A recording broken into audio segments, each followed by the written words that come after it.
going to share my screen and share my sound. So I'm using Studio One. Don't worry about that. That's absolutely fine.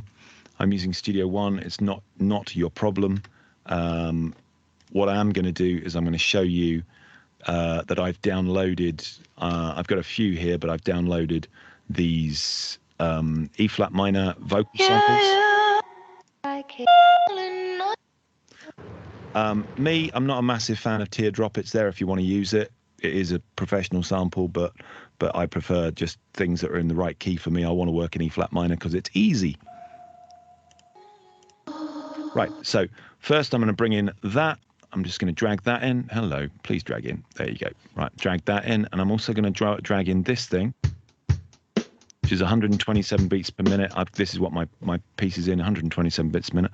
I haven't actually sketched out the markers yet, which I'll do in a minute, but I'm just going to show you starting a composition. What I'm going to do first, wow, they've come in lurid green. I'm going to press duplicate, so I'm just going to give myself some time of that. I'm going to come down here, and you can do this in Logic as well, and I'm just going to say, okay, where are we at? So there's 2 minutes, there's about a minute and a half. So it's about that long. It's not a long piece. So I'm just going to give myself a beat. Great. That's 127. It's all beat matched to this. Then I'm also going to pop in here and have a listen through to some of these. Quite like that. That's quite cool. Even if that's not entirely in time, that might be quite cool. So I'm going to nick that one. I'm just using the razor blade here to cut out the bits of samples that I want. I know I like that. I really like that, so I'm going to probably use that. And I'm going to use that little bit of breath at the front because I like little bits of breath. Right, that's it. I'm not going to listen to the rest. I know that there's stuff in there that I could use, but I'm not going to listen to the rest. I'm just going to make a choice between those two. I'm going to chuck this one down onto another track. Oh, it's come up in pink this time. Wonderful. So this I'm going to call Gated. And this I'm going to call, ooh, sounds like the sound I make when I drink a nice coffee.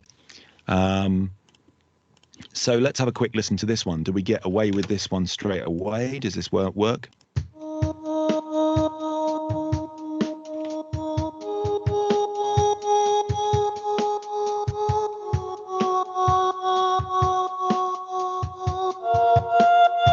So there's bits of that I like and bits of that I don't like, actually. I would probably just trim that down to just the first two notes.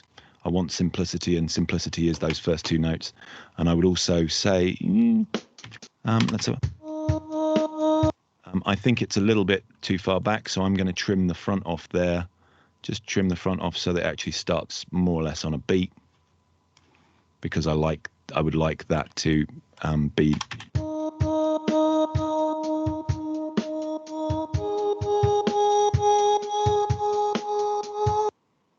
Like the way that loosely goes through the tempo, although I think actually I preferred it when it was more or less on an off beat. So let's try that. Try that.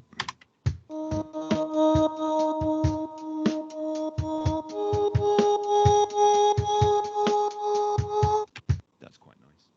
So yeah, I quite like that. I'm just going to leave that at that, and let's see if we duplicate that. That will duplicate along at exactly the right part in the bar, and then I can delete out the bits that I don't want later. It's a bit much at the moment.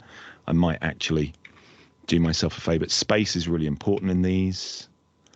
I forgot to set a timer, so how far have we had? Let's have a quick look. It doesn't tell us how far we've had, but I think possibly an eternity. Let's give ourselves just another sort of four minutes on this. So firstly, I've said to you, use a beat. It's going to really help. I might not have a beat in at the end. I might not be using my beat when I finish this, but let's do another 4 minutes on this.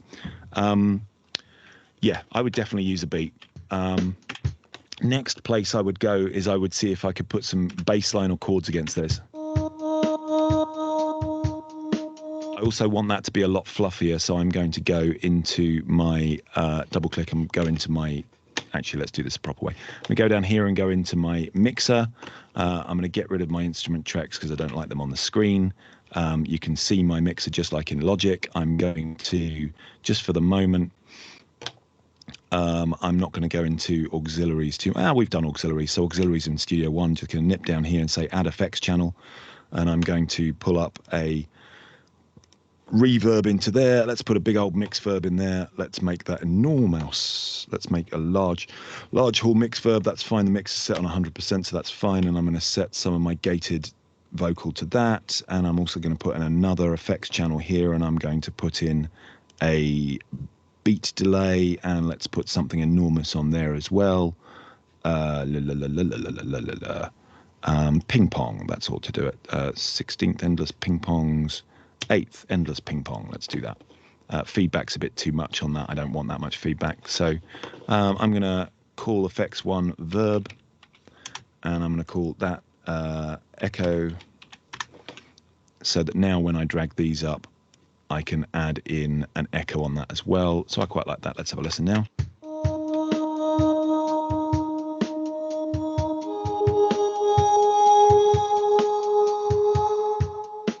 That's quite cool. I could put some of the drum beat through a little bit of echo, just make it a little bit more ambient. That's quite cool. And we could... It's already given some form. I don't even know what notes this is producing, but because the sample's in E flat minor, I know that it's going to work somewhat. Let's now say, let's open the browser up in here, just like in the browser's on the right in Studio One, in Logic it's on the left, and in GarageBand it's on the left. I'm going to come in here and I'm going to get myself a synth, and I quite like, what have we got? Pardon me. So let's get the OB8 brass. Let's try the OB8 brass. Take the filter up a little bit. Yoy, that's big. And I'm going to, in here, there's a synth reverb and delays as well.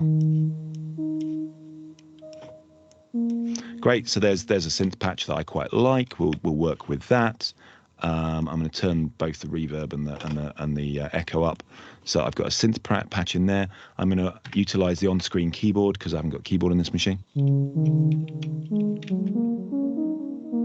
Let's try and see what we've got here. E flat, F sharp. So I can literally play that along.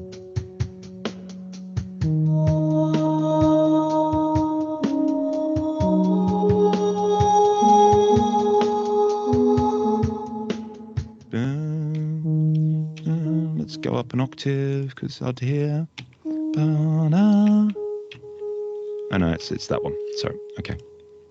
So it's E flat and A flat. But I quite like.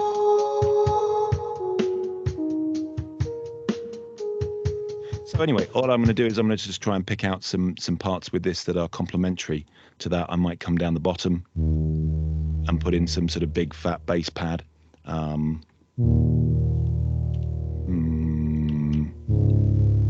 So that might work. That might be a bit thick for this, seeing as this is meant to be a holiday thing. I'm going to put a metronome on as well when I'm doing this. Hello. Let's give myself a count in. I want a count in on this. So there's a count in. That's horrible. Oh. Just one bar, Studio One. Okay. 2, 3, 4.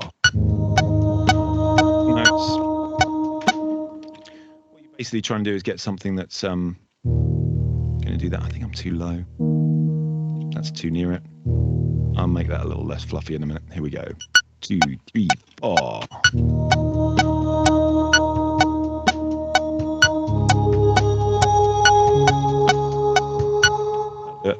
I'm just making myself a little 1-bar loop just to see what happens if I make a 1-bar loop. I'm going to immediately come in here and quantize that, and I'm going to quantize it quite heavily. So, oh, there goes my alarm. Quantize it quite heavily. Just say apply to that, and that should have applied that. Let's have a quick look. No, it didn't apply. Okay. Damn, the quantizing this is weird. And press, double click on it, brings the editor up. We're going to press Q again, come in here, and then let's just press apply there. Oh no, it is quantized. Sorry, it's all. I don't mind that actually. That's quite a nice push there. Yeah, I can live with that. That works inside 4 bars. If I press duplicate, it doesn't duplicate properly because it's a little bit longer, so I'd have to trim it back. That was what I was mainly trying to work out, is that I can then just duplicate this stuff across, because I quite like doing that because it's a quick way of getting lots of content. Let's turn that metronome off. It's quite dark. I'm going to leave it there for a second, but that gives you an idea of how to get yourself off the floor with this quite quickly.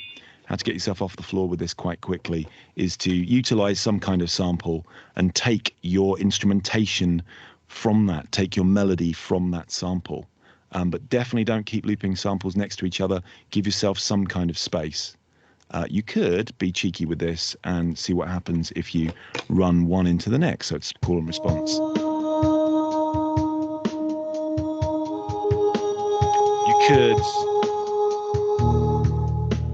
That's quite nice. It's still very dark, but what we could do here is we could also bring up the browser. I could get myself some nice kind of strings thing. We can get ourselves full legato strings, bring that across here. Wait for that to load up. That's a pretty big one. Let's put the reverb on it immediately. Let's put some delay on it because this is swishy ambience for me. And then I could copy, just like in Logic, I just copy that across. And what I'm going to do in this case is I'm just going to right click on that, and I'm going to event transpose this one, instrument part musical function transpose. I'm going to just transpose that. Let's give it 2 octaves and see what happens with that. Just going to copy that across, turn it right down.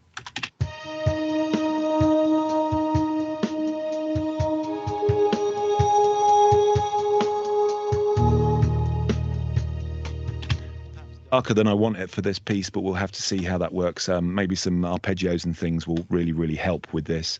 But that, as I say, will get you started. The idea is to throw as many ideas as this as possible and then spend further weeks editing this back. So throw ideas and ideas and ideas at it. Okay, that's all from this one. Please keep making sure you're saving. There you go.